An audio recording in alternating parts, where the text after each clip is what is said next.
इतना मिथिला यूनिवर्सिटी का कुछ वस्तुनिष्ठ प्रश्न है जो आपको इस प्रकार देखने को मिलता है। आप देखिए यहाँ से आप सब इस मतलब आपको कम से कम 103 या 4 ऑब्जेक्टिव क्वेश्चन टाइप रहेगा। इससे आपको ज़रूर आने की संभावना होगी जो 2 नंबर का होगा। देखिए यहाँ पे अनुबंध की परिभाषा 2H ने दिया है और अनुबंध की परिभाषा 2H ने दिया है। देखिए यहाँ पे अनुबंध की परिभाषा 2H ने दिया। ठीक है, अनुबंध के लिए अधिकतम पक्षकार कितना पक्षकार होते हैं। अनुबंध के लिए अधिकतम पक्षकार कितना भी हो सकता है। उसके बाद देखिए दोस्तों, बिना प्रतिफल के लिए अनुबंध क्या होता है, व्यर्थ होता है। बिना प्रतिफल के लिए अनुबंध व्यर्थ होता है। व्यापार में रुकावट डालने वाला ठहराव कितना होता है, तो 27 होता है। हम उस दिन भी बताए थे आपको, हमारे चैनल पे 27 होता है। उसके बाद देखिए फिर से देखिए, उसके बाद असंभव कार्य करने के लिए ठहराव कितना होता है, तो असंभव कार्य करने के लिए 56 होता है। असंभव कार्य करने के लिए 56 होता है। ठहराव के लिए कम से कम कितना पक्षकार होना चाहिए, तो ठहराव के लिए हम सुबह भी बताए थे 2 होता है ठहराव के लिए। उसके बाद देखिए, अनुबंध के लिए ठहराव होना आवश्यक है। अनुबंध के लिए ठहराव होना आवश्यक, सॉरी ये गलत है, अनिवार्य है। उसके बाद स्वीकार किया गया प्रस्ताव कहलाता है, तो स्वीकार किया गया प्रस्ताव वर्चन कहलाता है। और उसके बाद व्यर्थ शब्द सदैव तुलना होता है, तो व्यर्थ शब्द अधिक व्यापक होता है। व्यर्थ शब्द सदैव तुलना में अधिक व्यापक होता है। एक ठहराव जो कानून द्वारा परिवर्तनीय न हो वह अवैध हो जाएगा। अवैध नहीं होगा, व्यर्थ हो जाएगा। क्या हो जाएगा, व्यर्थ हो जाएगा।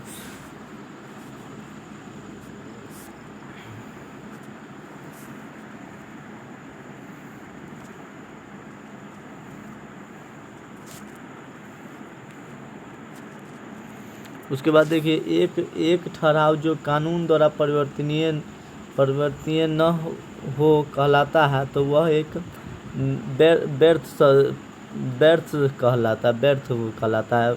एक ठहराव हो सकता है, तो देखिए ठहराव होता है प्रस्ताव प्लस स्वीकृति। ठहराव बराबर प्रस्ताव प्लस में स्वीकृति। प्रस्ताव स्वीकृत होने पर वचन बन जाता है।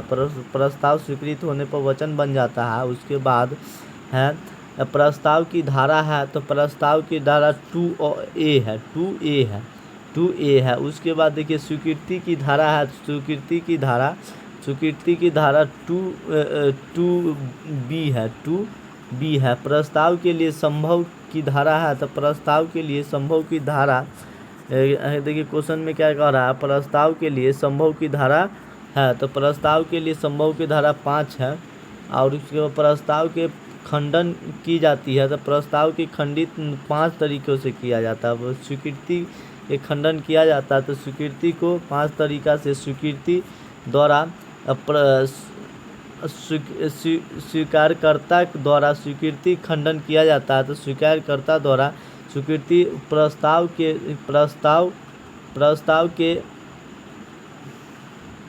के पास स्वीकृति पत्र पहुंचाने पर। प्रस्ताव के पास स्वीकृति पत्र पहुंचाने पर। और उसके बाद देखिए यहाँ पे, उसके बाद आगे स्वीकृति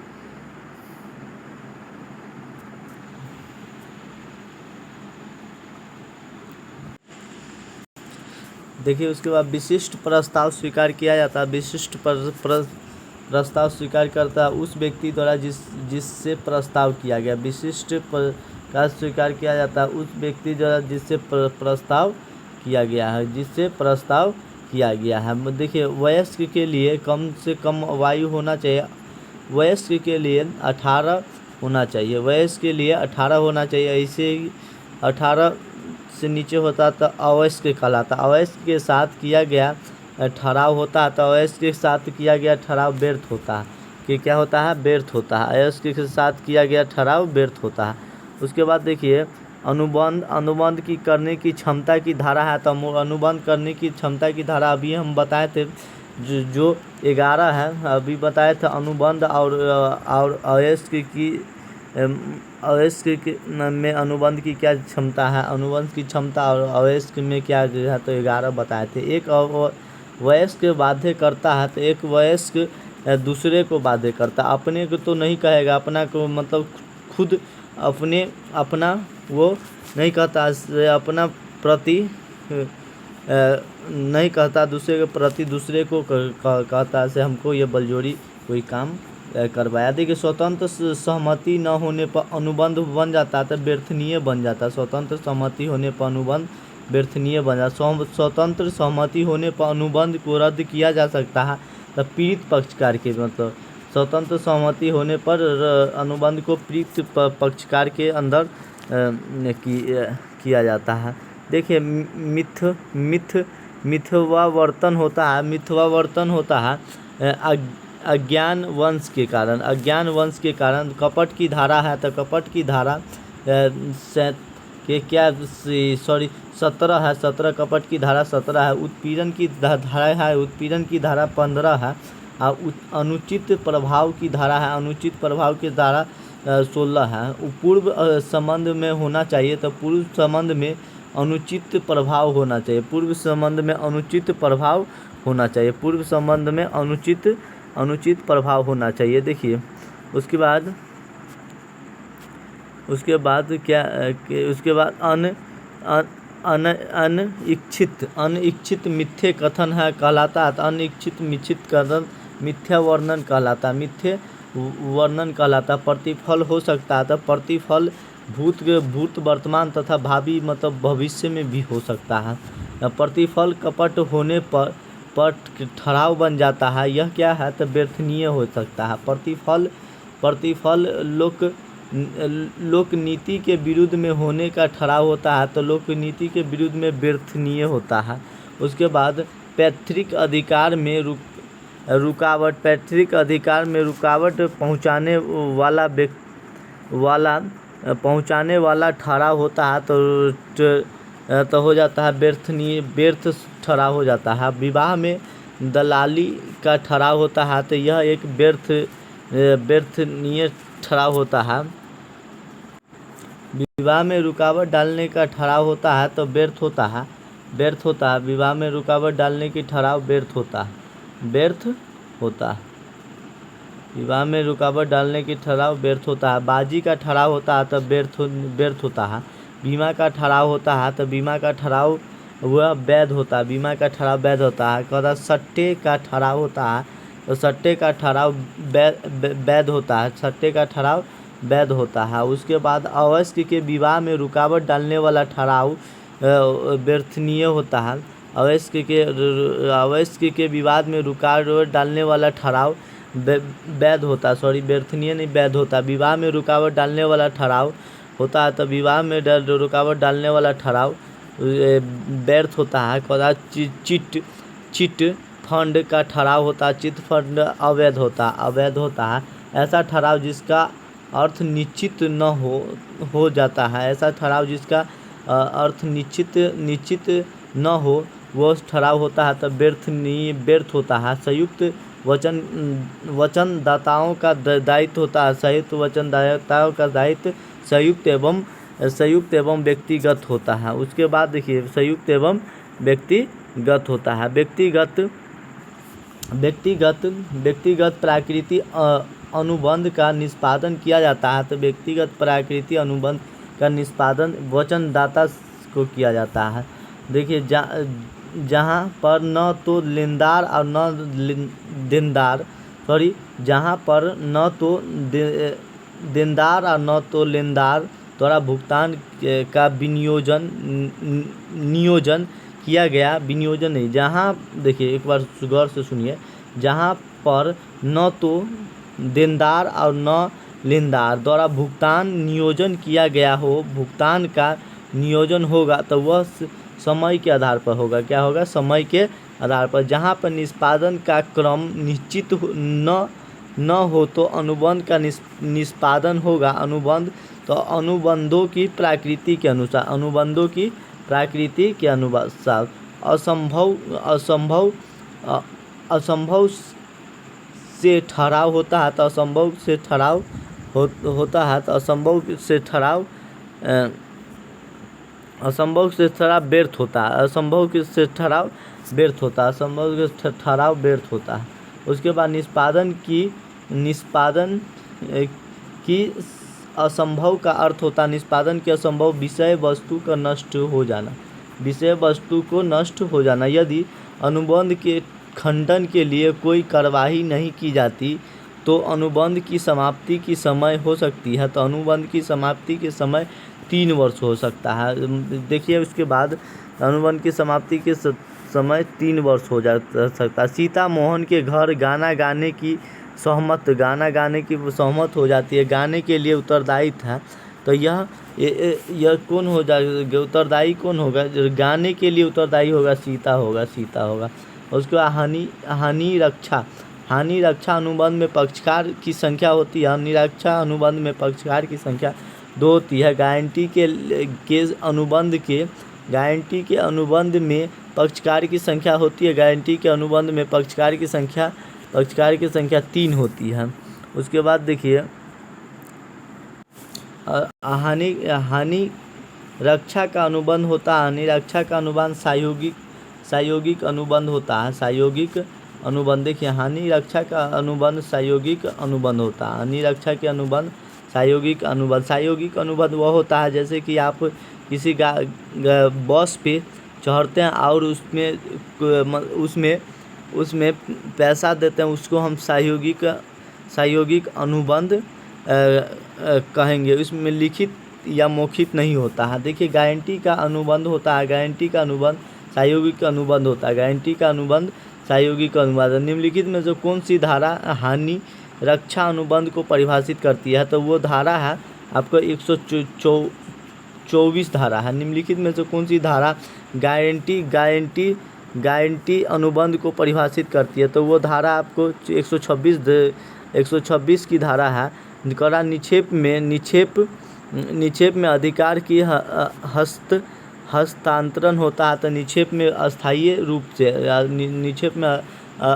निक्षेप में अधिकार का हस्तांतरण होता है तो अस्थायी रूप से। बैंक में खाते में रुपया जमा करना यह होता है लेनदार तथा देनदार के संबंध में होता है। देखिए गिरवी के अनुबंध में हस्तांतरण होता है, तो गिरवी के अनुबंध में अधिकार का हस्तांतरण होता है। देखिए निक्षेप में अनुबंध की परिभाषा दिया गया है, तो 148 की परिभाषा दिया गया है, 148 परिभाषा दिया गया है। उसके बाद देखिए यहाँ पे यदि निक्षेप गृहीता माल का अधिकृत उपयोग करता है तो उसे निक्षेप कहेंगे, तो वह निक्षेपी की इच्छा पर निर्भर करता है, वह निक्षेपी की इच्छा पर। सामान्य पूर्वाधिकार उपलब्ध है, तो सामान्य पूर्वाधिकार बैंकर उपलब्ध है। न्यायालय द्वारा एजेंसी समाप्त की जा सकती है, न्यायालय द्वारा प्रधान के दिवालिया होने पर न्यायालय द्वारा एजेंसी समाप्त की जा सकती है, प्रधान की दिवालिया होता है। एजेंट की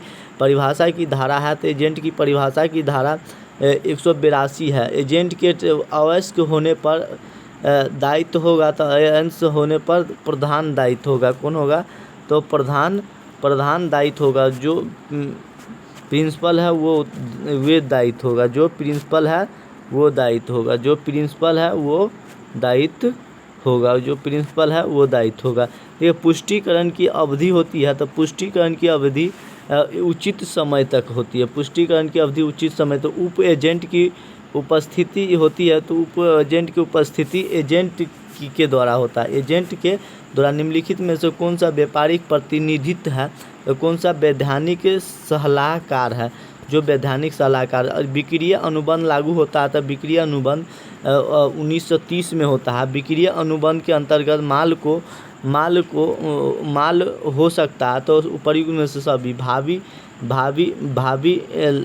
माल, विद्वान माल और सहयोगिक माल उपर्युक्त में से सभी हो सकता है। उसके बाद देखिए उपर्युक्त में से सभी विक्रीय की दशा में यदि माल नष्ट हो जाती है तो होता है, तो क्रेता को मतलब हानि होता है, क्रेता को जो खरीदने वाला होता है उसका बिना प्रतिफल के लिए विक्रिय है, तो बिना प्रतिफल के लिए उपहार है, बिना प्रतिफल के लिए उपहार है।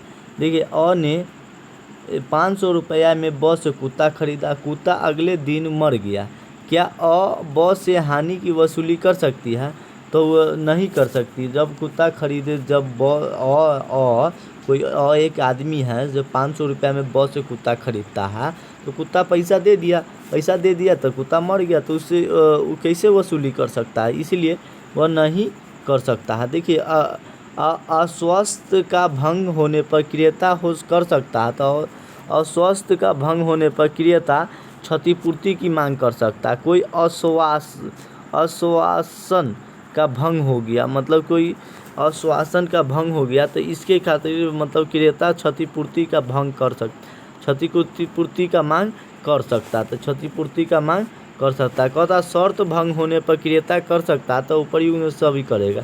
उपयुक्त में सभी अनुबंध करेगा, अनुबंध की समाप्ति करेगा, क्षतिपूर्ति की मांग करेगा, माल देने से इनकार करेगा, उपयुक्त में से सभी करा। गर्भित अस्वास्थ्य होता है, तो गर्भित किस्म के संबंध पे होता है, गर्भित अस्वास्थ्य किस्म के संबंध पे होता है। शर्त को अस्वास्थ्य माना जाता है, तो शर्त को अस्वास्थ्य माना जाता है उपयुक्त में से सभी। शर्त को स्वेच्छा से हटाने पर, उसके बाद जब माल पृथक करने योग्य न हो, जब माल पृथक करने योग्य न हो, स्वेच्छा से वचन पर, मतलब उपयुक्त में से सभी।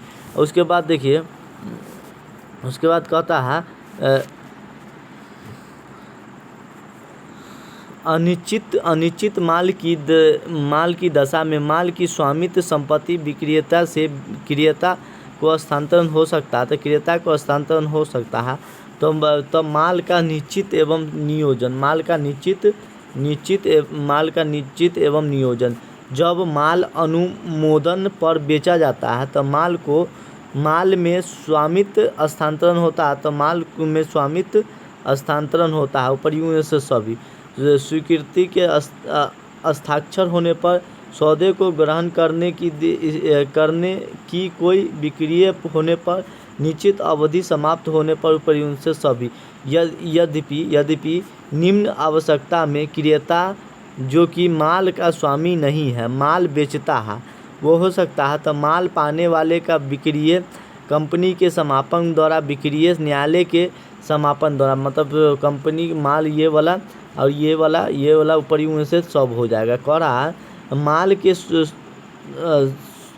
स्वत्व का हस्तांतरण कर दिया जाता है, तो माल के स्वामी को हस्तांतरण कर दिया जाता है। कह रहा है गलत सुपुर्दगी से आशय है, तो उपयुक्त में से सभी से है, मतलब कम सुपुर्दगी और उसके बाद अधिक मिश्रित, सब उपयुक्त में से सभी से है, उपयुक्त में से सभी से है। कम सुपुर्दगी के कारण और अधिक के कारण मिश्रित के उपयुक्त से सभी। अनुबंध से अधिक मात्रा में माल की सुपुर्दगी होने पर क्रेता कर सकता है, तो माल की सुपुर्दगी होने पर क्रेता कर सकता है उपयुक्त में से किसी अधिकार का उपयोग कर सकता है, उपयुक्त में से किसी अधिकार का। समस्त माल की अस्वीकार करना, समस्त माल के स्वीकार करना, आदेशित माल को स्वीकार और शेष को अस्वीकार करना उपयुक्त में से सभी कर सकता है। देखिए, सुपुर्दगी की परिभाषा दी जाती है, तो सुपुर्दगी की परिभाषा टू दिया जाता है। रचनात्मक सुपुर्दगी मानी जाती है, तो रचनात्मक माने जब विक्रेता क्रेता के गोदाम की चाबी सुपुर्द कर दी गई हो।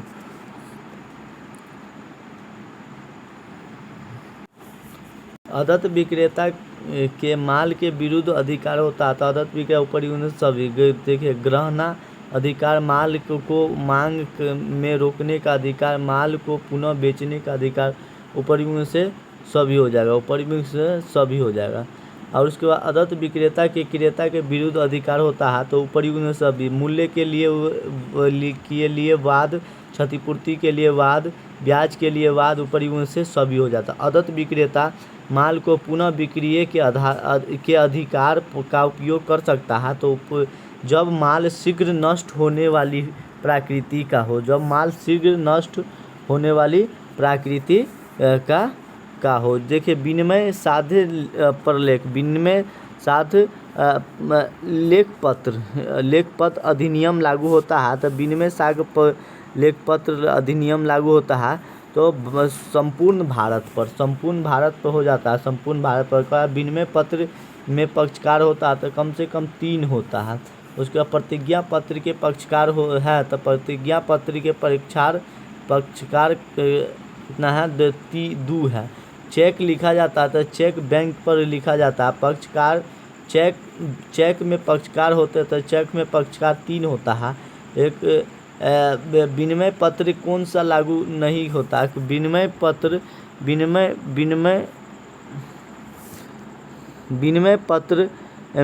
पर कौन लागू नहीं होता है? तो विनिमय पत्र पर कौन लागू नहीं होता? तो विनिमय पत्र पर देखिए कौन नहीं लागू होता, यह पंजीकृत होना चाहिए। विनिमय पत्र देखिए विनिमय पत्र पर कौन लागू नहीं होता? तो यह पंजीकृत होना चाहिए, यह लागू नहीं होता ना, सब लागू होता है। यह लिखित होना चाहिए, यह क्या है, यह स्वीकृति, मतलब यह स्वीकृति होना चाहिए। इसमें मुद्रा का होना चाहिए, खाली ये नहीं लागू होगा। अब देखिए निम्न में से कौन सा विनिमय साध्य विलेख नहीं है? तो निम्न में से हुंडी नहीं है।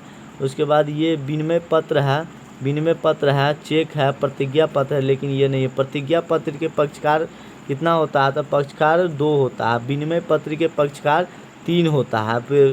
पूर्व पक्षकार यथा विधि के प्रति उत्तरदायित्व होता है। तो वह यथा विधि प्रति मतलब पूर्णतः उत्तरदायित्व होता है। और उसके बाद विनिमय साध्य लेख पत्र की धारा है तो विनिमय साध्य लेख पत्र की 9 धारा है। उसके बाद देखिए यहाँ पे विनिमय साख लेखक का पक्षकार हो सकता है। तो विनिमय साख लेख का पक्षकार कम से प्रतिनिधित्व हो सकता है, प्रतिनिधित्व होता है।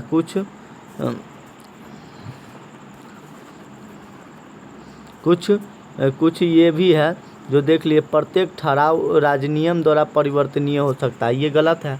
प्रत्येक अनुबंध राजनियम द्वारा परिवर्तनीय हो सकता है, क्योंकि जब ठहराव होता है तब जब अनुबंध होता है तो ठहराव और स्वीकृति होता है, तब ठहराव होता है। इसीलिए प्रत्येक ठहराव राजनियम द्वारा परिवर्तनीय नहीं होता, ठीक है ना। व्यर्थ ठहराव को राजनियम द्वारा परिवर्तनीय कराया जाता है। तो व्यर्थ ठहराव को राजनियम द्वारा, व्यर्थ जो होगा, जो बेकार होगा, जो मतलब जैसे अवयस्क आदमी कोई चीज़ ठहराव करता है तो राजनियम द्वारा यह परिवर्तनीय नहीं कराया जाता। व्यर्थनीय ठहराव तथा व्यर्थ ठहराव में अंतर होता है, ये सही है, दोनों में अंतर होता है। व्यर्थ तथा अवैध अनुबंध में कोई अंतर नहीं होता, ये गलत है, ये इसमें भी अंतर होता है। धन्यवाद।